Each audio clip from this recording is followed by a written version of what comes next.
and welcome to the pilot episode of Question Show, a podcast where each week a new adventurer steps up to fix a broken kingdom.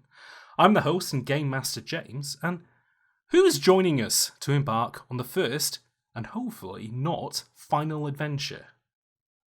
I'm TehSnakerer. I'm here to cause problems. Oh, wait, no, fix problems? Yeah, no, you're definitely here to fix problems. That's why we brought you on, to be our very first problem fix. Hopefully you fix enough problems that like things will be good at the end, but you don't fix every problem, because then we won't need the podcast essentially. But that would be a problem, ironically. Yeah. Snake, it's great to have you. What should the people at home know you for, or what would they know you for? Nothing good. I do video game reviews, video game tour guides, critiques. There's something or other. I talk about video games for a very long time, which is roughly 90% of the internet. So if you've heard of me, you've heard of me in a million configurations. That's good. But I'm English. I got that going for me. Oh yeah, no, exactly. We've both got that. That's kind of our ace in the hole, I think. It's more or less that. It's the voice. Yeah, exactly. You can hear it for hours on end. Yes, exactly. If you haven't seen these videos though, links will be included in the description. So, right. So let me just go with a brief rundown, not just for you, Snake, but also for the people at home who might not know what Questing Show is about, which they won't, because this is the pilot episode. Mm-hmm. So, before we began recording, I asked Snake to fill out a character sheet for a character who will be tasked with solving this week's issue at hand. As the game master, I'll be there to describe the world, the setting that they're in, and the situation. And then it will be up to Snake to tell me, essentially, how they would like to proceed and what actions they would like to take. Most of the times, these actions won't be challenged. However, there might be opportunities when, say, Snake will want to take the advantage, say, get a drop on somebody or parlay for a better deal, or times where I'll ask them to defend themselves, either through a little bluffing or through combat. During these occasions, Snake will be asked to roll 2 6-sided dice, and for each small advantage that he might have going into a situation, such as his character's gear or their particular special abilities, they'll add 1 onto the final result. Simply, high numbers lead to better results, and low numbers, well, we're gonna find out, essentially, when we get there. The links to the rules and the system are in the post below as well. So, with that out of the way, Snake, is there anything you would like to say before we get into the adventure proper? Yes. I would like to, before I begin, just formally apologize to every guest who comes after me.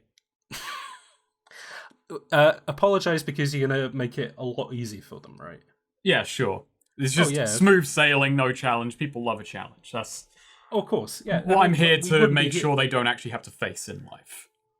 Exactly. We wouldn't be here if we weren't doing this for challenging reasons anyways. So, excellent. Now, and as we've kind of said, just remember, your actions aren't just going to affect this adventure. They're going to affect every adventure coming afterwards. So, do consider that in your decision making.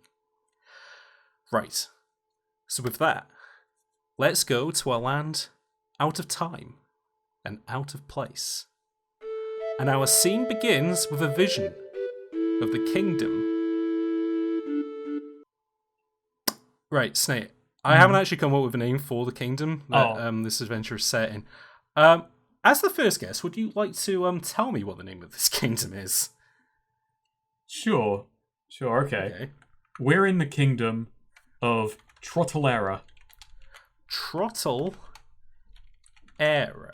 I would like to repeat, I'm very sorry to everyone who's going to have to say TehSnakerer in future. I imagine I'll probably be the person who'll be saying TehSnakerer as more than anyone else. I have decided to spell that phonetically, just so I don't have any trouble with that next time. You may need to tell me how that is actually spelled once this is done. But sure. So, yeah, no problem. Right, so the kingdom of TehSnakerer, a vibrant multicultural settlement known widely for its productive output and being rich with resources. However, things are no fairy tale.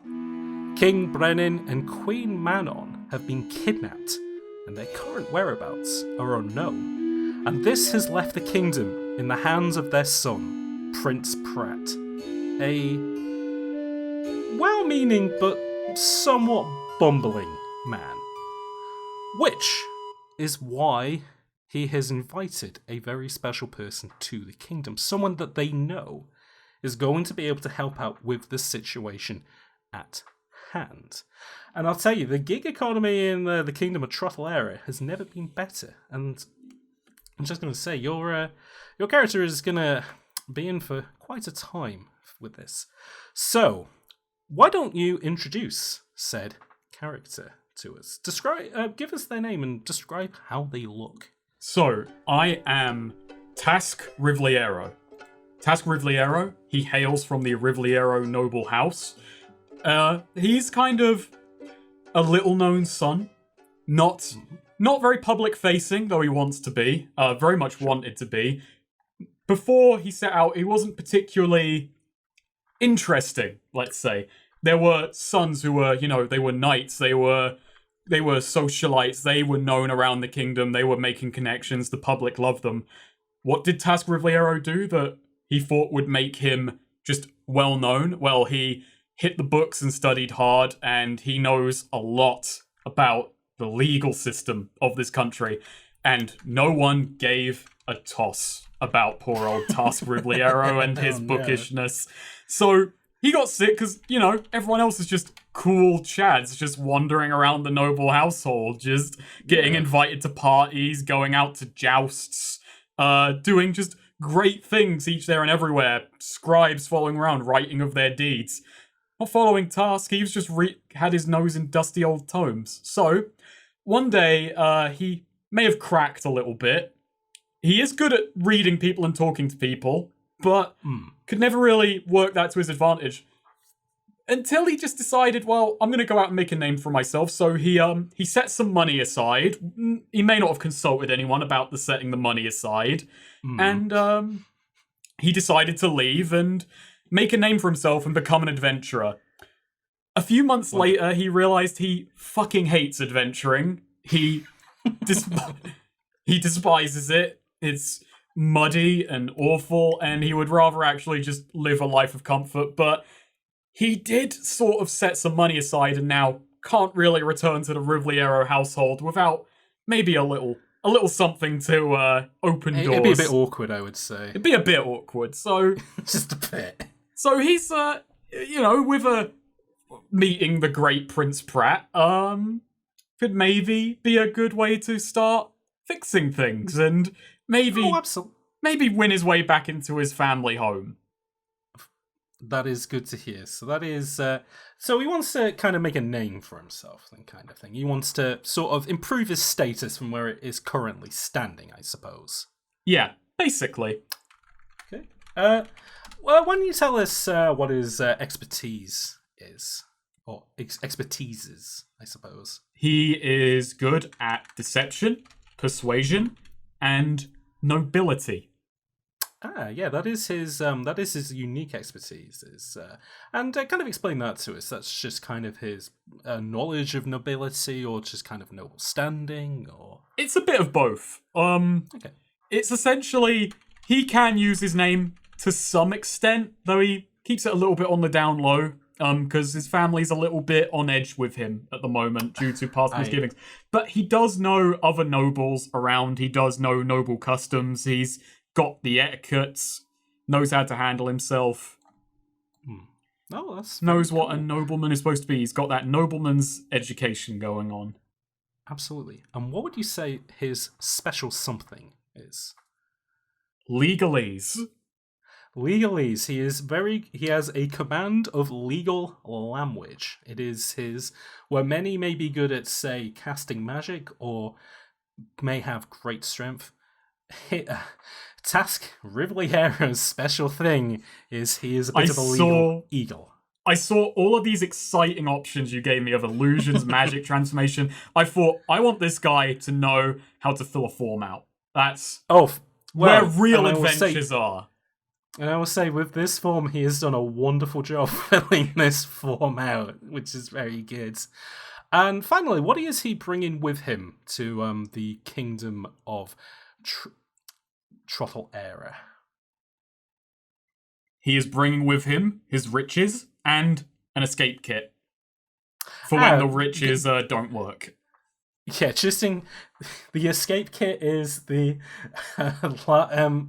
in case money will not work, use this. So. In a lot of ways, riches is an escape kit, so I've really just got 2 escape kits. But yeah, essentially you've doubled up on escape kits. This is the backup parachute.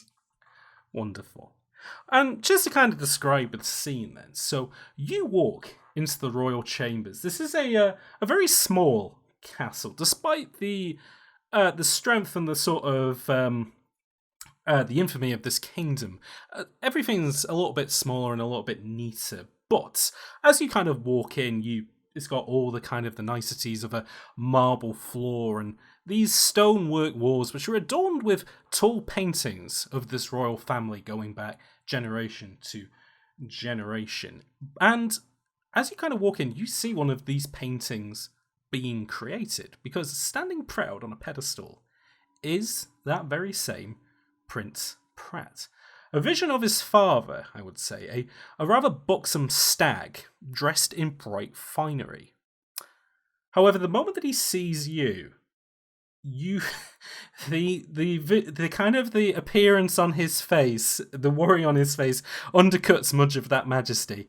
As does his voice the moment he locks eyes with you and says, "You're the guy that I'm looking for! Oh, fantastic!" And he starts to trot along the marble to go and shake your hand. Tasque, Rivliero. What do you do? There is kind of a pause. The facade of niceness that Tasque is wearing, of, just, a smile, a assured look, does kind of give way to a sneer as the hand is extended to him, and there's a seconds-long pause before Tasque extends his gloved hand to shake. Prince Pratt holds tight with both hands and shakes it up and down. I think he is very happy to see you. You couldn't have got here at a better time. I was just in the middle of getting my patent, but don't worry about that. We can get that done later. Listen. Right. So, how much do you know? Do you know why you're here? Why, yes, I'm here to bring peace to this once great, still great kingdom. Yeah, that's right. It's still good. Yeah, even though the king and queen aren't here anymore, yeah, it's still good. Everything is absolutely fine. That said, things could be a little bit better, though, and that's why you're here, Mr. Rivliero. Okay, listen, alright. He sits you down then as he starts to kind of trot back and forth and paces and just kind of like, right, so the reason why you're here is that basically, I think I might know. Okay, so I don't know where the king and queen are, and I don't know if anybody knows where they are, but I do know that there are some people who might know where they are. He says, right, kind of like nodding his head.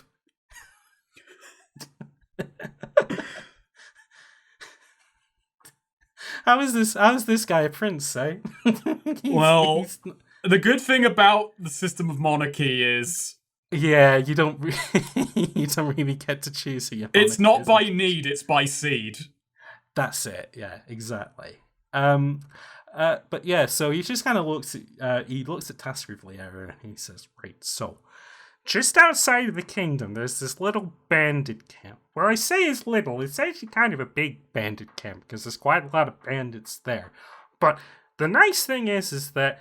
Usually, if you talk to them, they're usually not too stabby. It's when it's when you send guys with like swords and guns and stuff that's usually a problem. But you haven't got any of that stuff, have you? You're just gonna go in there and you just want to talk to them, sir. So yes, I do not bring steel, but I bring a silver tongue. See? And you've even got, like, puns and stuff. Oh, they're really gonna like that. Yeah, I can see this going really well. Right for, great stuff. Listen, though. I mean, we'll try as like well as we can to kind of like shepherd you out of the kingdom, but for a lot of it, you're probably gonna have to be on foot. So unless you've brought a horse with you or like a cart or anything, you might want to maybe get something to protect yourself with a little bit. Not that you should need it, but I don't even know why I'm telling you this. You're gonna be fine. I hire the best guys, and you are the best. That's what they told me. They said that you were the best guy for this. All along as he's saying that, Tasque is just nodding violently at the praise. He's just like he was unsure head the moment banging the at him. compliments come out, no matter how self-serving they are. He's just nodding like, yes, that's me. Yes. That's me. That's me, Tasque Rivliero. He just kind of claps his hands together and he goes, "Great. Now, I'm not quite sure what kind of payment that you're looking for, because we didn't really talk this out, but, I mean, this kingdom is full of wonderful bounties, and, being the prince and all, I am kind of like the head of the whole thing, so, whatever you want, just let me know, okay?" Well, I'm sure I will. There are a great many things I could ask for. There are a great many things that I need. Much more that I deserve.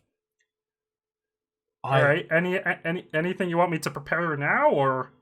Why, yes. When I was coming in, I saw this lovely manor on the entrance to town. Looked beautiful. The red stone one. You know the red stone one? Had the stables outside and a few people just working in the fields around it. Yeah, I think I do know that manor, actually. Let's talk about this manor a little bit. So, what kind of manor would you say it was? Would you say it was like a part of a farmer's manor, or would you say that maybe it was another kind of like wealthy baron of some other sort? Or it currently may belong to a baron that our family didn't particularly like and would have liked to have seen displaced at some point. Interesting. Is that right? No. It just so happens that clearing out bandits is dangerous, troublesome work, and I am a very important person. I am a noble, and I think that this business is better than any amount of gold he can give me because it would generate gold in the long term. That is true. And yes, he might employ a good number of people who would suddenly have to then start working for me, but I can handle all that paperwork. Oh yeah, I don't think that's going to be a worry. What is this baron's name, by the way? Baron Vogler. Baron Vogler. Little Prince Pratt clicks his fingers and goes, "Oh, I think I know that place. Yeah, it belongs to Baron Vogler, right? And he just kind of like bites his lip a little bit as he goes, although that being said, he has been very useful to my family with especially since Mom and Dad are gone." And he just kind of looks at you and he's like, "Are you sure there's nothing else you would want? Like we could build you a house as nice as that man. Does it have to be exactly that manner? Because if I had to talk to Baron Vogler, I mean, I am the prince and all, and I'm sure he would listen to me, but just in case." Pratt. Listen to me. I know he leans his big neck in and I have walked up beside him and I've got my arm around his shoulder and I'm guiding him to the window. Okay. He looks out the window with you. Look upon this great kingdom, full of bounties, full of riches. There is a lot that you could give me. But there is nothing grander that can be given than by taking something from someone other. I'm going to go and deal with these bandits. I am going to go and take away what might be, in their eyes, rightfully theirs. You got to ask yourself, are we no better than bandits? He looks at you with a twinkle in his eye. Snake, I would like you to roll 2d6. And I would like you to add +1 for persuasion, because I believe that would... This definitely falls under persuasion, which is one of Tasque's expertises. Would you say this factored in any legalese? I'm not No, sure. it absolutely did not. He has said nothing in legal terms. He's not befuddling him with legal words at all. No, and I would say that he didn't flash any cash to lean into that. No, I'm not Would you say that bribing the prince.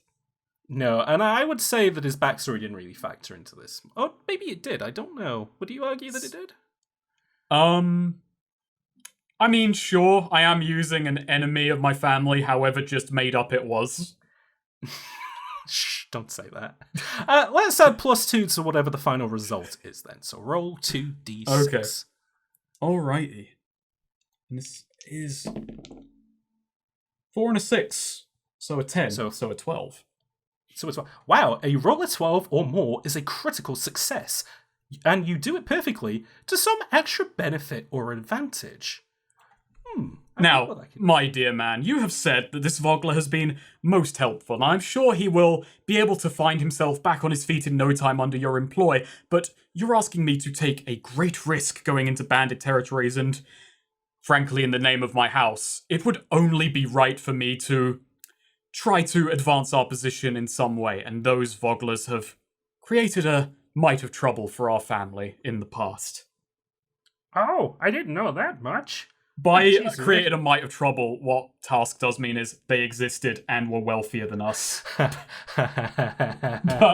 that's the unsaid thing. Pratt does not understand that, unfortunately. Oh, well, I mean, now that you put it that way, well, if anything, I should have done this beforehand. Well, tell you what, I'm going to go over there right now. I'm going to tell him to pack his things and get moving out of there. We're going to get that house prepared. We can get that house prepared for you before you even leave our kingdom, sir.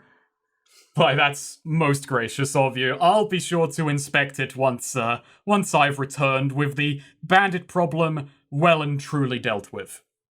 No problem at all. Listen, before you head off, though, anyways, and he just kind of, like, looks across the walls, and they've got sort of, like, old-fashioned, like, shields and polearms and stuff like that. He goes, I'll tell you what, though, I mean, you have said that, you know, it is going to be pretty dangerous, so I'll say, just take anything that you want from there, just protect yourself, okay? And that can be the benefits of rolling a 12+ on what you've just said. Nice. So he goes over and he doesn't pick the most ornate thing. He does grab maybe a shield, something that has a coat of arms of the Brennan Manan Pratt family. What is the name of the? I apologize if I'm throwing him as well. What is the name of the noble house? The royal house? I haven't figured that out. Would you also like to give them the noble family name? Sure. They are the Hemlock family. The Hemlock family. Yes, Prince Pratt Hemlock, the latest in line of the other Hemlocks. Go ahead. Yeah, take the Hemlock shield. It'll be nice for those goblins to know, those bandits know who they're dealing with, alright? Oh yes, they will most certainly know who they're dealing with. He gives you a nice big thumbs up and he's like, good luck to you, Tasque. Not that I think you'll need it. Oh, but you will. He looks at you in confusion as you step off out from the castle. Now, there's a moment where he realizes, oh shit, I said that out loud. Oh, I said the quiet part loud, and the loud part quiet. You are now in the kingdom proper. You have been given a vague direction of how to get to this bandit camp, but before you leave, is there anything that you would like to do? Why, yes. I need to hire some people.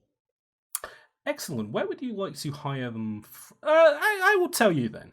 So, what kind of people you're looking for? I'm looking for some roughs, some toughs, some other budding heroes in this crazy gig economy, but no one who's going to be too moralistic.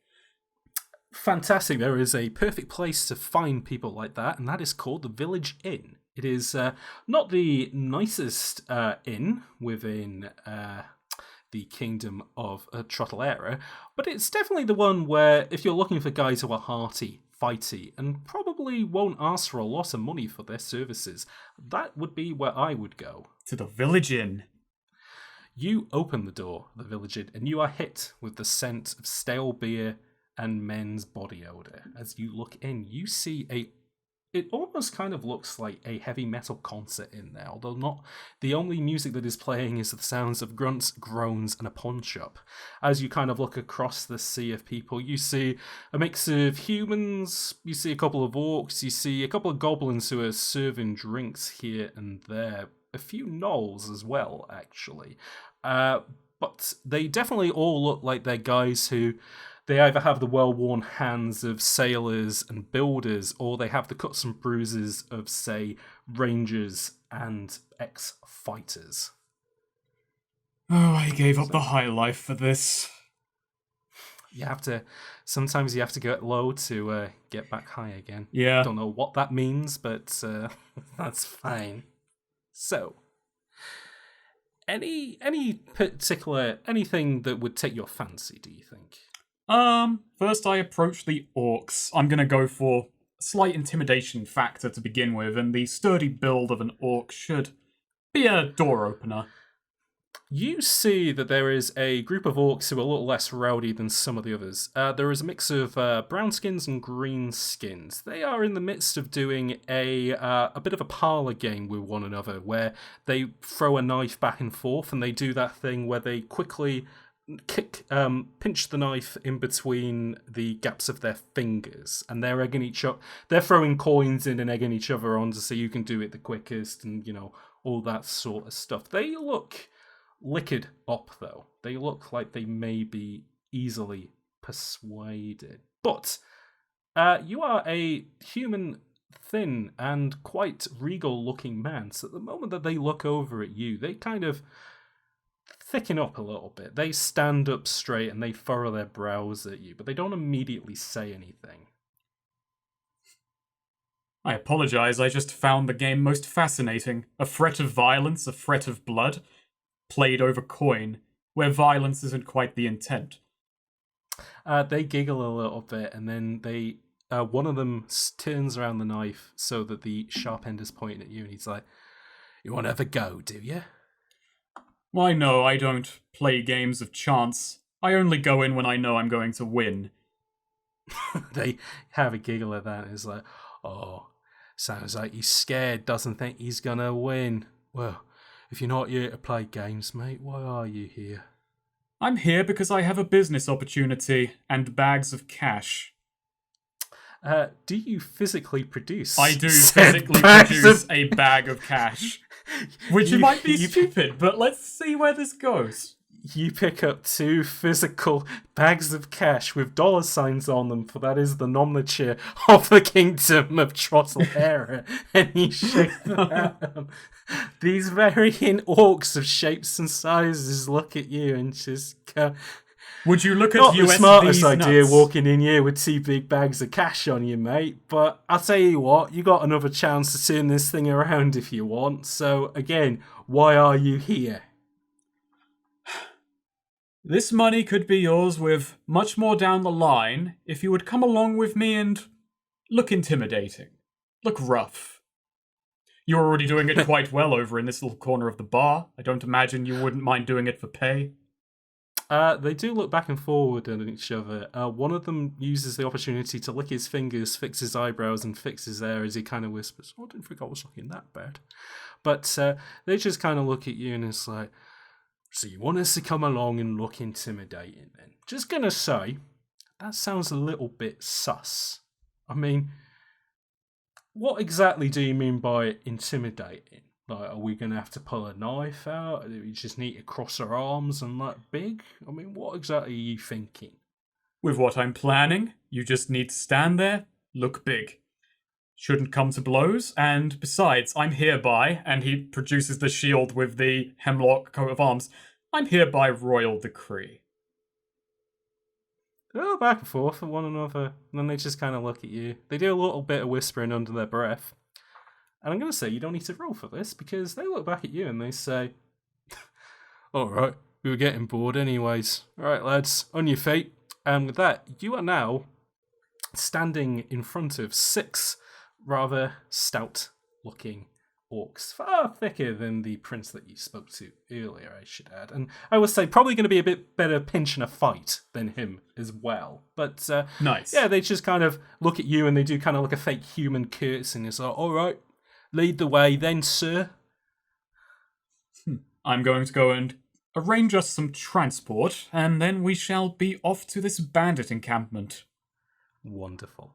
How would you like to travel to this bandit encampment? I am going to go and I'm going to try and arrange a horse and carriage. Something fancy, but not too fancy. We need the glass windows. We need a good-looking horse. We need something that's going to show the opportunity for wealth should only people listen to me. You step into the business of Mark Hart's Horses and Carts. Mark Hart's Horses and Carts. Yeah, isn't it a great name, Mark Hart's Horses and Carts? The guy behind I wonder who came up with that. Who came up with a name as good as Mark Hart's Horses and Carts? I mean, technically it was me, because I just said the name right now. Yeah. Yeah, I did that.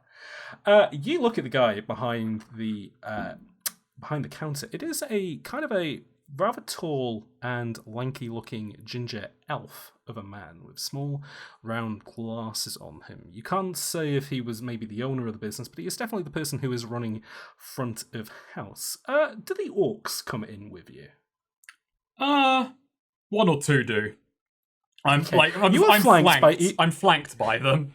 You are flanked by either side by the tallest green orc and the biggest brown orc. The elf looks between them and then looks at you rather worried and he goes, "Is everything okay there, sir?" Why, yes, I just need one with a high ceiling. Oh, right, you're here to rent something, okay. For how many? 047.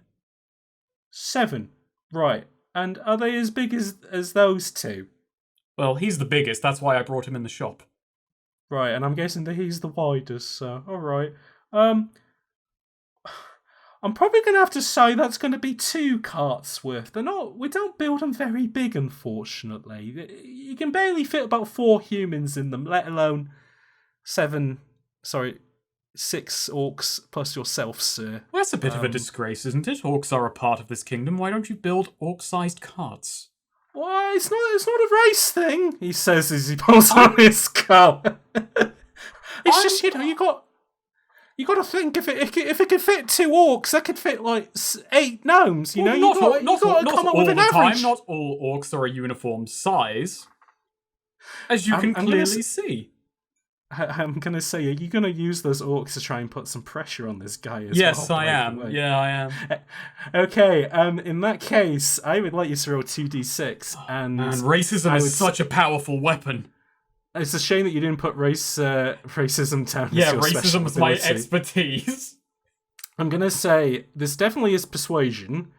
I would say that because you are making a legal argument about the fact that you should be building stuff for multiple sizes, legalese will factor into it, and you will be paying for this. So riches, I guess, will also factor into this, correct?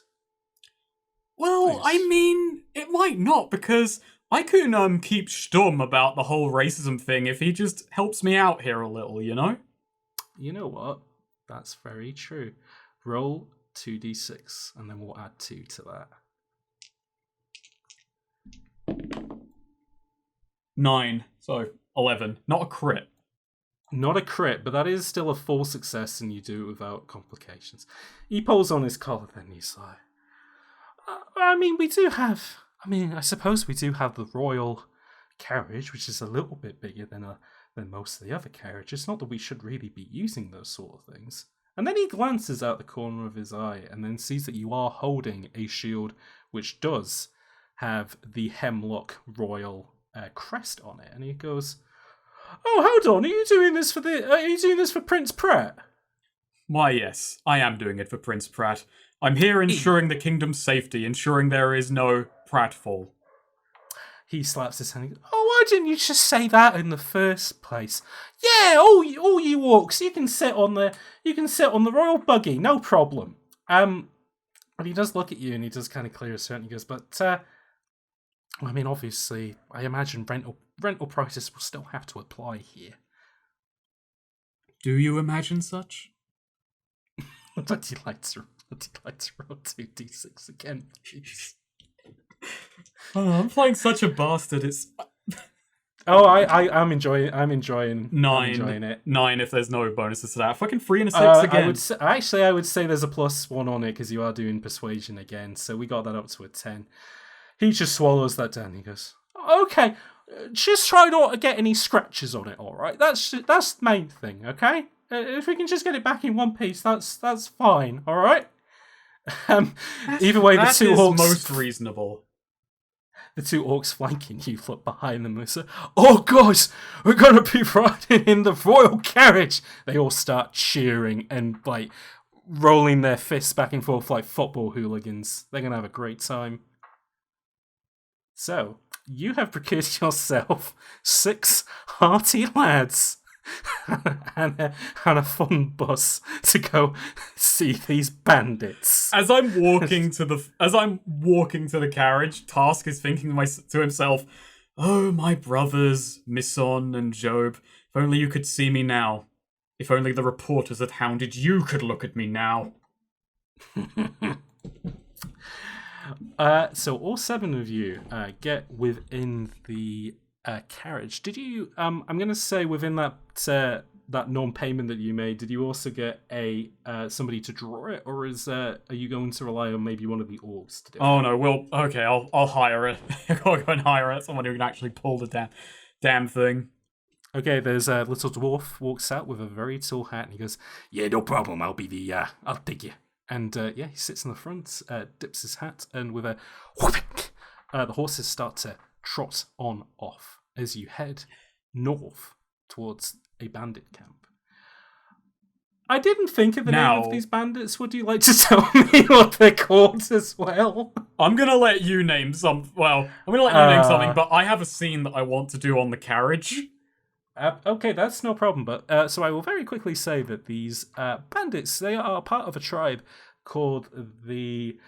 They are part of the Hay Fever tribe, and they are called that not because I'm looking at my desk for random names, but they are called that because they mostly operate in a place where it is full of fields of pollen, and they use that as a thing of luring soldiers out there. So when they start sneezing, they can, catch them, essentially.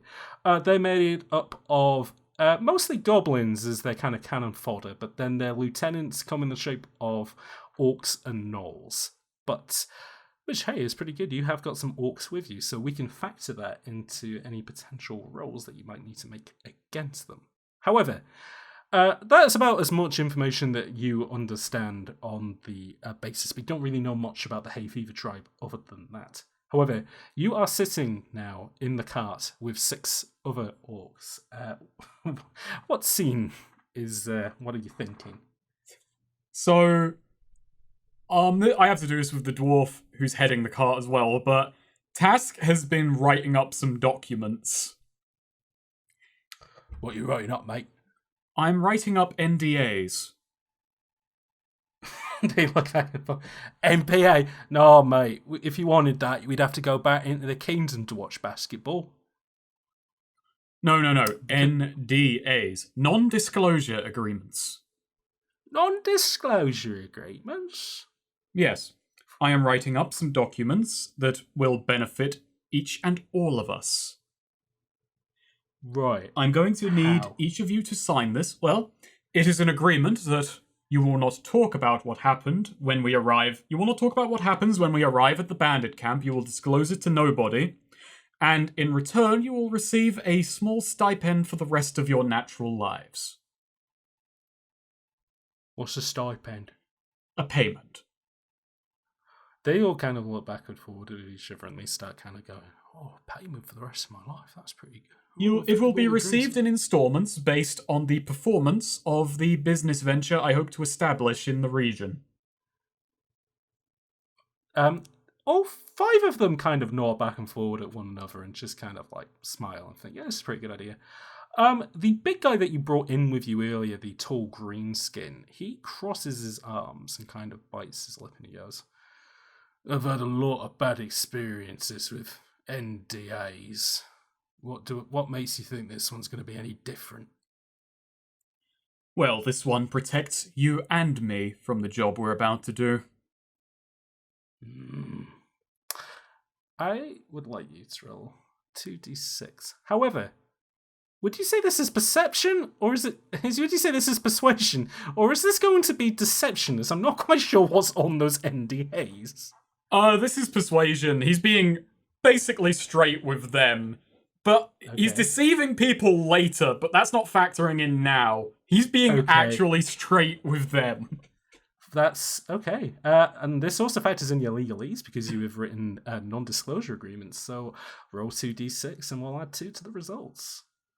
I've got a question, because, I mean, we're working on American terms here. If you're a notary, can you notarize your own documents, or does that have to be someone else who does it? If anybody knows the answer to this, please send a message to me at HotCider on Twitter, and I'm not sure. We're not. Neither of us are Americans, and we don't really do notary publics here, so... No. This is set in the kingdom of Oh, Rivliero. no. So they might have different rules. Oh, what did you roll? A 3 and a 2. Oh, so you rolled a 5, plus 2 is a 7. Oh, that's a partial... He just kind of leans over at you, and he's like, tell you what, I'll sign, but I want a little bit of payment up front. Why, that's only fair. And yeah, I'll give him one of my riches. You are going to spend 1 riches to smooth him over. I have unticked one of my 3 riches. Fantastic. The other orcs kind of look over and it's like, oh, if we're held out, we would have got riches as well. And the big guy just kind of looks at him and he just wags his finger back and forth like, don't start, guys. And they all keep stum from there. Fortunately, the dwarf on the front didn't seem to pay much attention to what you were saying, but I will say that if you want to explain that you want him to sign an NDA, I think he's going to be fine with it. This isn't his first rodeo, so... Anyways, you head then further north, out of the kingdom. You're finally in green areas. You can see light coming through tree lines across from left and right of you guys. I'm going to say the orcs are a lot more used to kind of travelling out this way. The dwarf obviously is as well because he is a cart driver. What about you though, Tasque Rivliero? How much do you know kind of about the forest areas around the kingdom of Trottelero? Not very much. He has only been there a couple of times, and only very recently in life, traveling with other adventuring parties. He's not a fan. This is the kind of thing he wants to get away from. And it's interesting because as you kind of move past, you do hear a lot of skittering of web spinners, you hear a lot of squeaks and shouts of different animals and stuff like that. Every time you hit a little pothole or a rock in the road, you are thinking, shit, is this going to be the point where the cart is going to tip over and something bad is going to happen?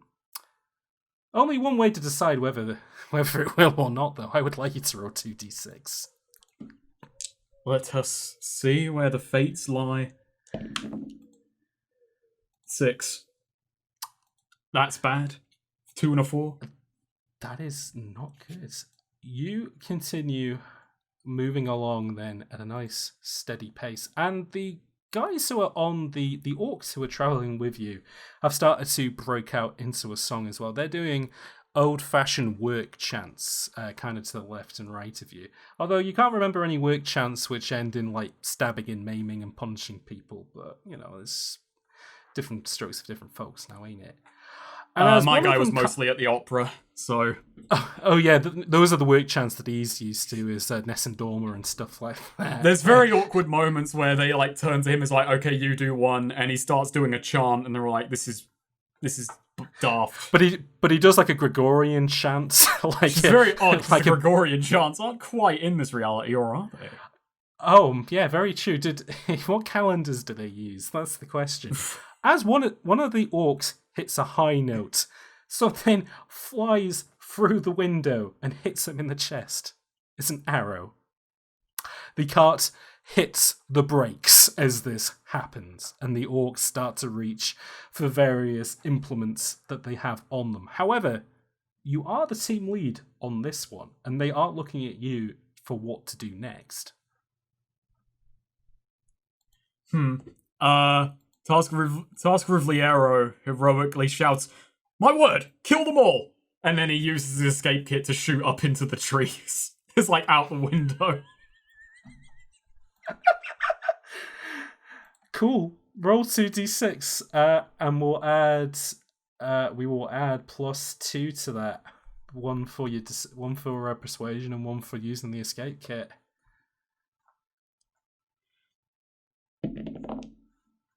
Fucking 12. 6 and 6. Fucking hell. You... I'm going to say... You say, everybody, do your thing. And you essentially pull out what is, like, whatever this board's equivalent is to, like, a grappling hook. It breaks through the roof of the royal carriage, and you pull yourself up into the tree line, where you can happily sit back and relax as these 6 orcs start to flood out and head into the tree line. And you watch them essentially now go to blows with the hooded figures that were surrounding the carts.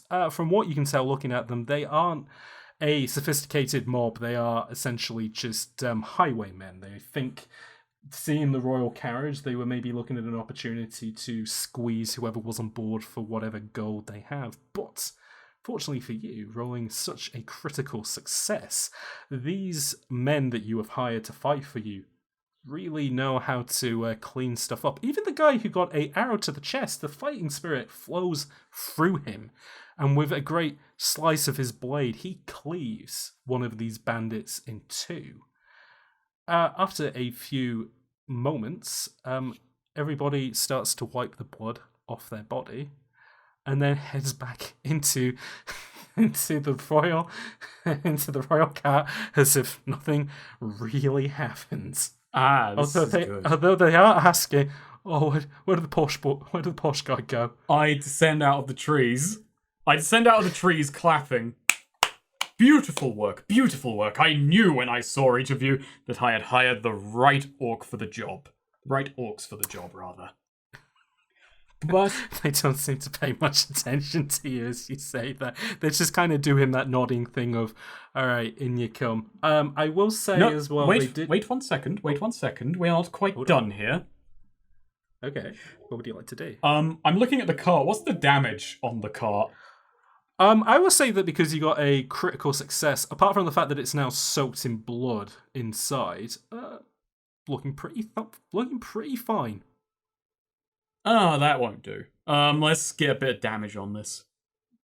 Only superficial. I'm not actually going to damage it, but there's a reason. There's a long game going on here. Okay, this is for the good of the kingdom, I promise.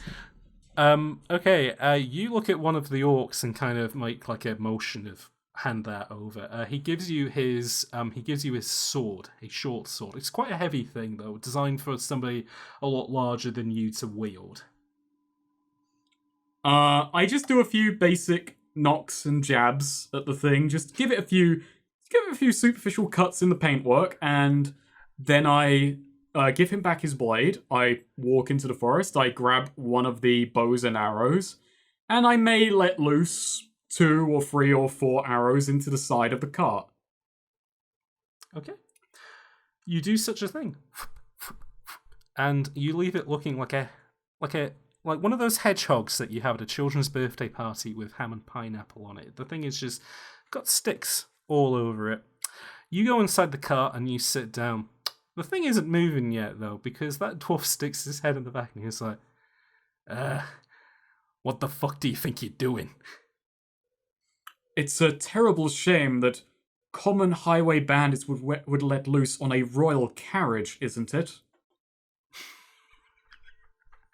Roll 2d6 and factor in deception.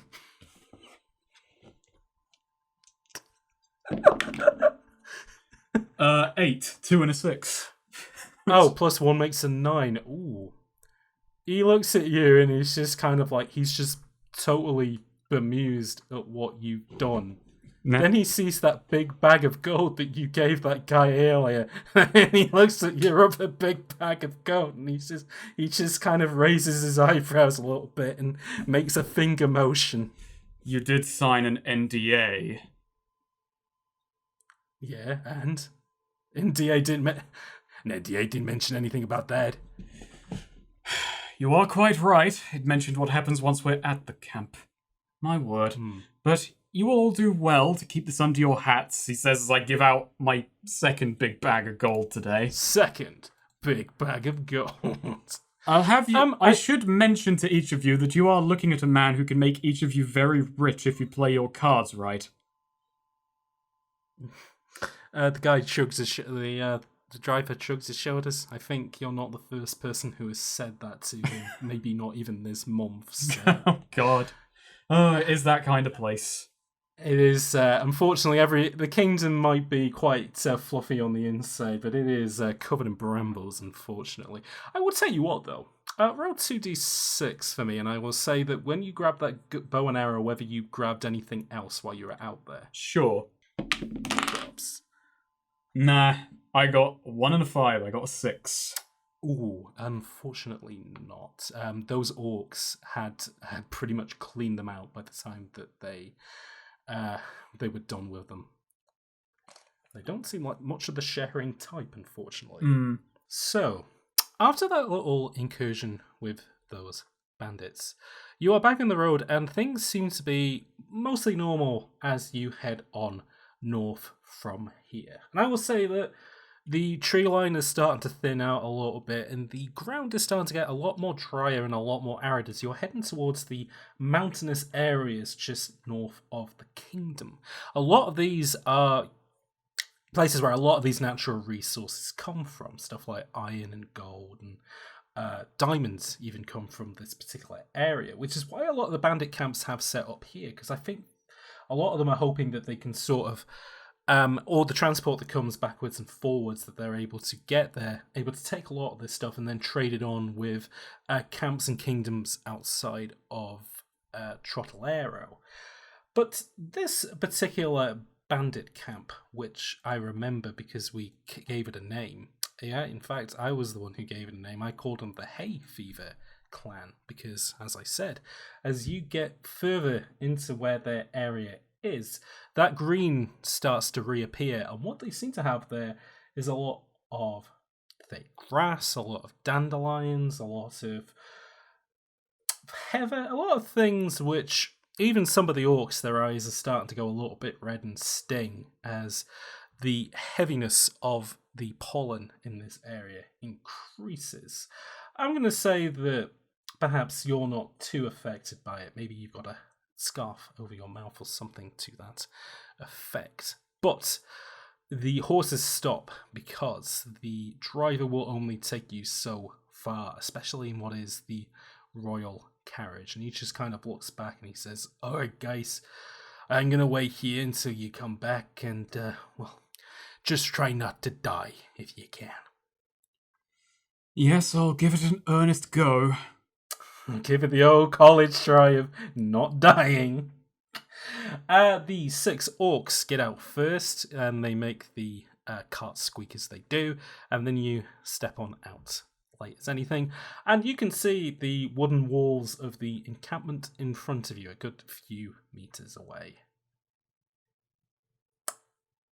Do you head forward? I do. I walk forward. Great. As you get closer, you see that there are a couple of towers surrounding it, and you do see the figures of people walking around it. You see a hooded gnoll, you see another orc who is in the midst of sharpening the end of an arrow, who then notices your crew heading forward. With that, he puts the arrow in his bow, and he pulls it back, and he holds it in place, and raises his eyebrows as he waits for you to make the first move.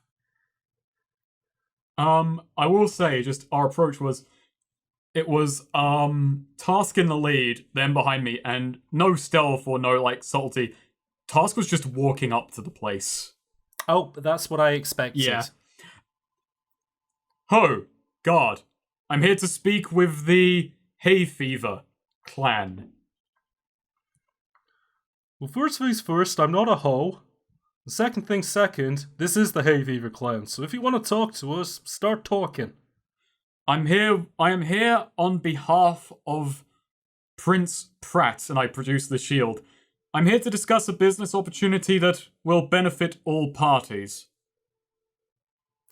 He kind of looks over to the knoll on the other tower, then looks back at you. He does see the shield and he does see the royal crest on it, and then also sees that you have brought 6 rowdy orcs with you. It just kind of goes, well, it doesn't really seem like the royal style bringing those guys with you. So I'll ask again, why are you here? You might look back and say that isn't the royal style, but I beg to differ. This is the new royal style, and I'm the one who's on the cutting edge of it. Wow.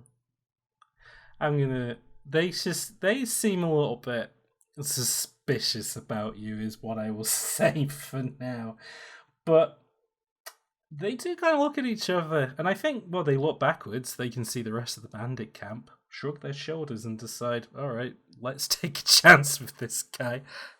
They open the double doors to each side of this camp, unveiling the small wooden community that they have in there, with its wide berth and sort of dry land and chickens running about and all that sort of stuff. There is a rather large building in there, which you would imagine is probably the most important building in there. But for now, yes, they let you in. Yes, perfect. Excellent. Those orcs follow behind you in single file as you head inside then. So you want to go and have a word with the chieftain, I'm assuming, of this tribe. Yep, you assume correctly. Assumed correctly. You head on over then to the largest building in this particular settlement. And it is another inn. Although, unlike most inns, this is kind of set up almost like a Norse drinking house where you got long benches to either side. It is quite quiet at the moment. And as you kind of look to the back of the room, there are some tables where work is being done. There's maps that are being spread out. They've got knives in them, almost like they're trying to work out particular trading routes and, the next places to strike. And the leader of this community is a rather broad-looking gnoll. He's got quite shaggy fur, which has got bits of metal and pebbles kind of tied into it, especially kind of around his bearded area. As he kind of looks over to you with his sort of round spectacles on, he goes, Prince Pratt, and you. Okay. Time to explain what you're doing here, then. Be quick. Well, I'm going to be honest with you. I am a mercenary hired by the royal retainer, Prince Pratt, and, well, let's not mince words. He lives up to his name. Mercenaries. He Merc. hasn't sent mercenaries here before, and that name certainly comes with a lot of connotations to it, but I'll say those 6 maybe look like they'd want to throw down, but you don't seem like you're much in the mood for fighting. Why, no, I'm not. You're quite lucky I'm a blessing in disguise. Had he sent a man with less imagination than I, an army probably would have descended upon this place, and should I happen to disappear, one likely will. Okay, so why are you here then? I, just this morning, requisitioned a building from another noble household. One that might come to bite me unless I have something to show for it, something that gives my name some status. I'm of the Rivliero family, but I have no business to my own, but I am here to make business. They kind of look at the orcs and look around and just look at you and just like, okay, and what business is that exactly? Pratt is not a clever man. Pratt has sent me here to deal with bandits, and that's what I intend to do, but not through elimination, but through employment, perhaps. The guy kind of holds back a laugh a little bit, and he's like, well, you certainly wear finery on you, but I don't know what you've got to be bargaining with us with. We're very well settled where we are, sir. No, you're not. I see over there you are drawing up plans, looking for trade routes, looking for the best place to pick your battles, to pick the carts that will make you rich. What if I were to promise a place along the main road? Guaranteed by the kingdom's security, guaranteed by royal decree. Oh, okay. I would like you to roll persuasion on this guy, just to, not to so much to make it happen, but just to see if this guy believes in what you're saying. Boy, these people. Oh boy! These people, hey? They're just so doubtful. But yeah, they, even though you have a trustworthy face, unfortunately that isn't one of your special. 6 and a 1. 6 and a 1, an 8. An 8. So 7 plus a 1 for my persuasion. Well, there's a lot of consequences to this if you can't back it up. But he just kind of looks at you and raises his eyebrow, and it's just like, well, Prince Pratt has never worked with the likes of us before, so I don't see how some human like you is going to suddenly change all those things around. What kind of insurance have you got of this, what you are saying? Employment under my company. You'd be messing with a noble house who's turning in royal coffers. And besides, you say Prince Pratt has never worked with the likes of you before. I counter that Prince Pratt has never worked in his life before. he kind of giggles at them. He's like, "Are you certainly a bit of a spoiled brat? I will say that much, but I don't know. I mean, we're having a pretty good time, especially since the king and queen have disappeared. It's been a lot easier to start picking people off. Why change something while we have such a good deal going on right here? But because that deal could change the moment that the king and queen are returned. Prince Pratt wants to find his parents. I go to him and I say that, oh no, I've dealt with the bandits. I'd turn them into government servants, which you would not be. You would still be free men. There would be so little oversight over here, and you would be actually not government employees. You would be employees of mine, a noble house who's ensuring the ongoing safety of the kingdom in a time of great fragility.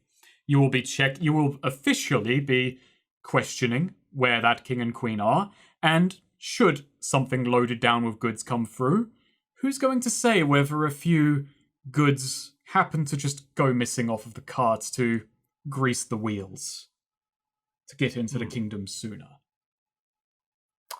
He does like the sound of this deal you've got going on.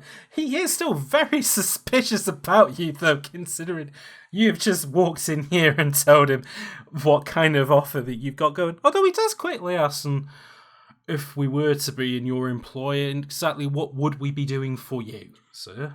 You'd be doing more or less the same things, except you won't need to put your lives at great risk. You run the bandit camp. It's a lot like a toll booth, isn't it? You see people and you relieve them of their goods because they happen to travel through the wrong place. I just happen to put you in the right place. So what you're saying is that you're going to invent a system whereby we take gold from people just from traveling in and out of the kingdom, and that's going to be totally legal. Yes, it will be. The kingdom is in dire straits at the moment, and if you want any affirmation that I can convince Pratt of doing this, that building I mentioned acquiring, I talked him into taking it off of a richer noble just this morning. The man is as malleable as anything. And I will say, because you got such a good success on that previous role where you did get the building, you do produce a piece of paperwork signed by Prince Pratt which says that building is now under your ownership. Beautiful. The Nod just looks at one of his guys and then looks at one of the other guys and he's like, it's going to take a while to move all those people down, and we would like some more assurance that this is going to be the case. That being said, if we move down there and you're lying, well, there's a lot more of us than there is of you and those 6, so, he walks towards How about I show you? And I, come to the walls with me. Okay, he will follow you then. He will follow you outwards. He asks you to leave the 6 orcs behind, however. I agree to that. Okay, he follows you out and heads towards the walls with you. And when we're up on the walls, I do point out the royal carriage that I have been sent in. He notices the royal carriage that you have been sent in and then looks at you with widened eyes. Now, we happen to be attacked by highwaymen on the way here. That sort of criminality in this kingdom, that just won't do, won't it? It's not exactly fair play, is it? Although I can't exactly say that I haven't been doing. We haven't been saints either. What we've been doing, so. Well, don't consider it banditry. Consider it work experience for your new job as civil servants. This guy raises his chin as he looks back at his people, and then looks at you. And then he puts her hands out because he wants to shake on this agreement. I extend my hand much more willingly than I did to Brat.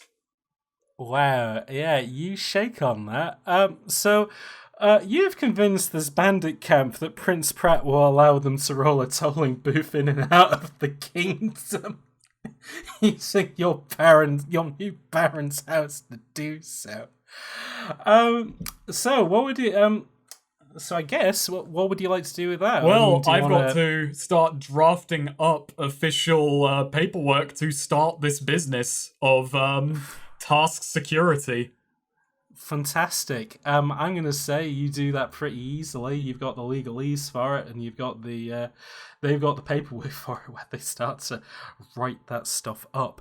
I imagine you're probably going to want to tell Prince Pratt, though, what has happened here as a result of things, though. Oh, well, yeah. In fact, I would hope that someone would come with me on this. Someone from the bandit camp who wouldn't mind the risk, and I can leave something here as a bit of insurance.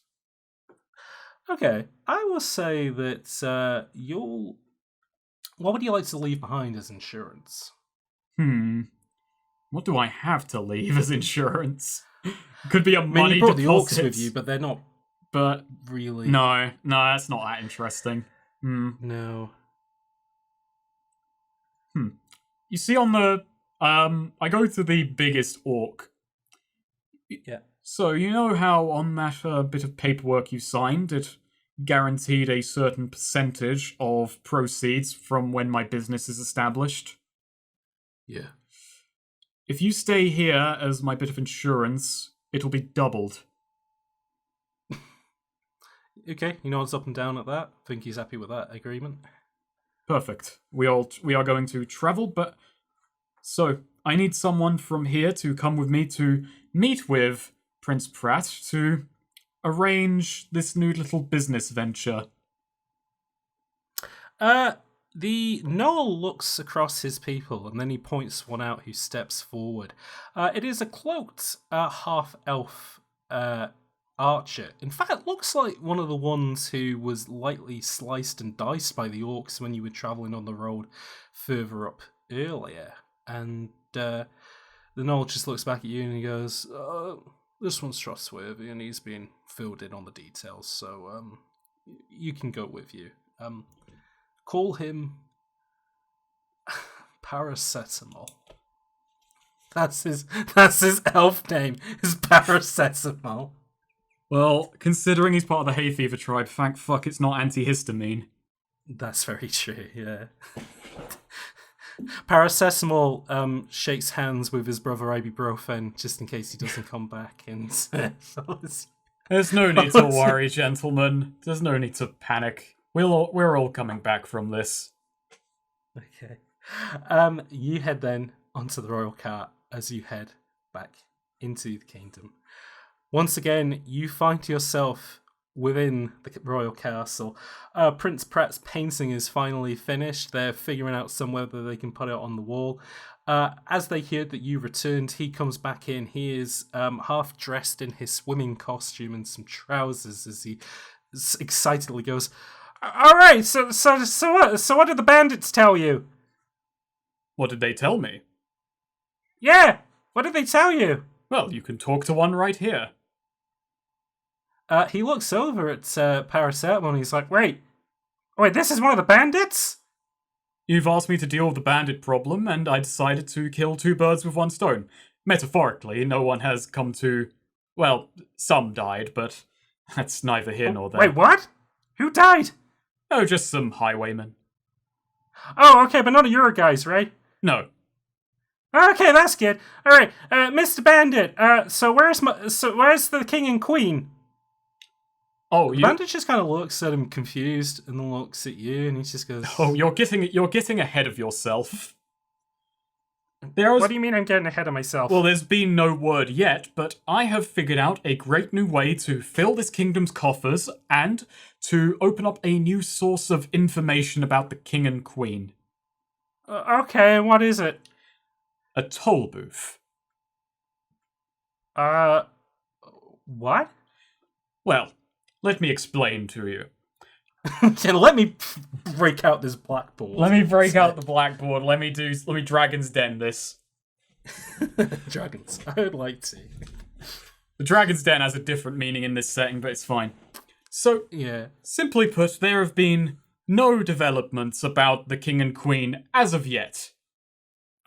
So wait, but so what? So the bandits don't know about the king and queen then? No. Oh, okay. But all right. Okay. No, that's fine. Go on. I have devised a way where they can keep their eyes and ears open for you on a continual basis. Okay. I have got a little business enterprise called the Tasque Guard. The Tasque Guard. Okay. The bandits are worried. You see, their life is fraught with danger. They have no royal protections for the work that they do. Uh-huh.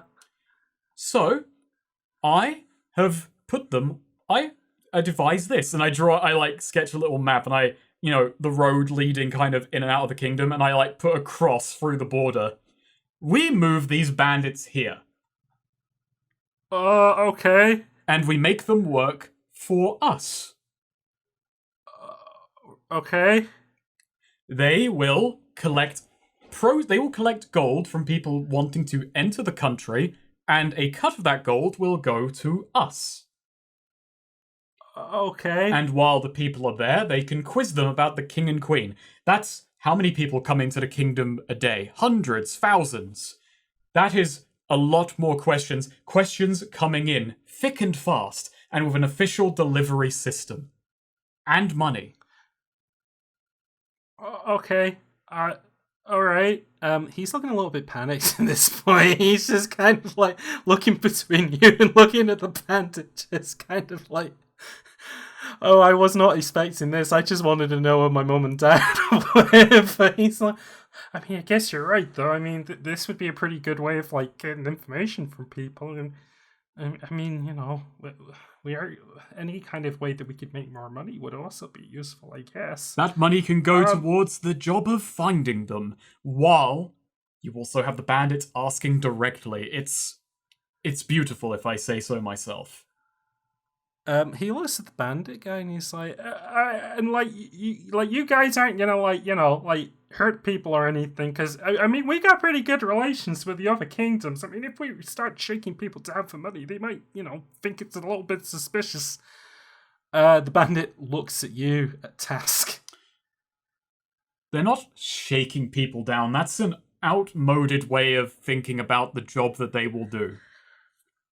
They're not shaking people down. They are ensuring that they are truly willing to do good by our kingdom. If you say, Pratt, think about it this way. If you're going out on the town for an evening and you go into a place, you're just allowed to walk in. There's no one questioning you about it.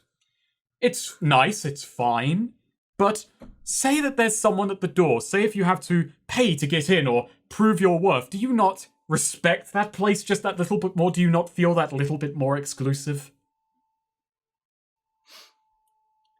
I mean, you do talk a lot of sense. I mean, being a member of royalty and all, I get to go places that like a lot of other people don't get to. So Exactly. Exclusivity breeds greatness.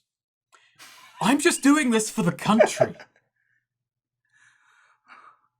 I mean, I guess the money could go towards making the roads a little bit better, that's for sure. And you don't need to worry about the overhead whatsoever. I will deal with it. You leave it in my hands. You leave the paperwork and all of that to me, and this system will be up and running, and news about your parentage will come just as soon as I hear word of it. Okay. He kind of looks at the band and then looks back at you. All right. Have I gotta like sign anything or that you do?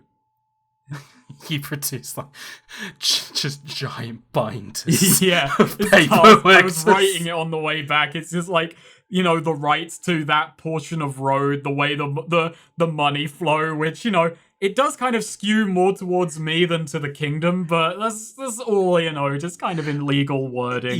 He's really bad at reading small print, so yeah, that's he's not a small print guy. It's technically distinct from the actual, city military or the royal guard, but it's still kind of under the jurisdiction of the country. It's just the Tasque guard. Yeah, it's being done through your umbrella. It's like G4S. It's like you're providing security for the kingdom through this toll booth system. Yeah. He pulls a quill then out of his pocket and he puts it in an ink pot, and with a swift move of his hand, Tasque Rivliero, congratulations, you have invented the toll booth system for the kingdom of Trocellero. However, you did not find any information regarding what he was sent there for. Oh, that's fine. We can have a chat about that after we've left the room. Oh, yeah, that's no problem at all. The Prince with a rather flushed face then kind of looks at the two of you and he's like, okay, I gotta get back to swimming, but I'll leave everything else in your hands, okay? That's most appropriate, and I'm glad I could do a task well done. Excellent. Now, Tasque. Yeah. I will say that you have, in some weird way, you have managed to fulfill your quest for Prince Pratt. So what I'll ask is this. What happens next for you? What's the next steps of your business venture, and what follows from there, essentially? Well, first up is I move into the Vogler household. I start talking with the Rivliero family. No, sorry, the Rivliero family, and like, hey, I did this, and I can maybe pay off the money I stole, maybe a little bit, Just grease some palms there. Hey, come on, guys. Look, I managed to con this prince. That's got to be worth something, right? And I took out, didn't take out, but I severely damaged the Vogler family, who've caused us some troubles. And this business is expandable. We've only got one road leading into the country right now, but there's so many roads, and there are so many bandits who might need like a little bit of job security. You know what? And the thing, at the end of the day, you wanna stop them from being bandits. You give them an opportunity. You give them a job to get into. So you've really managed to turn things around in that aspect. So. And the moment that I do walk out of the room, I do turn to Paracetamol and I do say, "So, you lot didn't actually know anything about his parents, did you?" He shakes his head back and forth at you. Thank God, because I genuinely forgot to ask.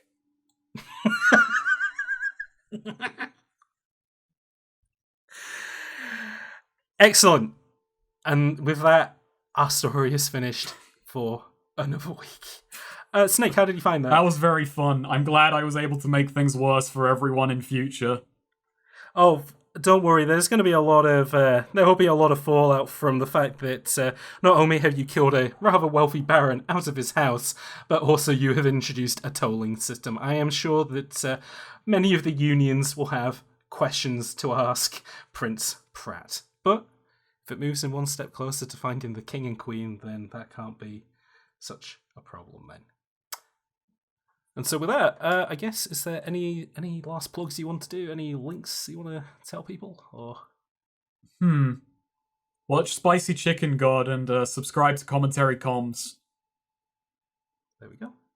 And with that, that is Quest and Show. I've been James. You can follow me at Hot Cider. Remember to like and subscribe to this video if you're listening to it on YouTube, or to subscribe and leave a nice review if you're listening to it on a podcast app of your choice. With that, goodbye for now.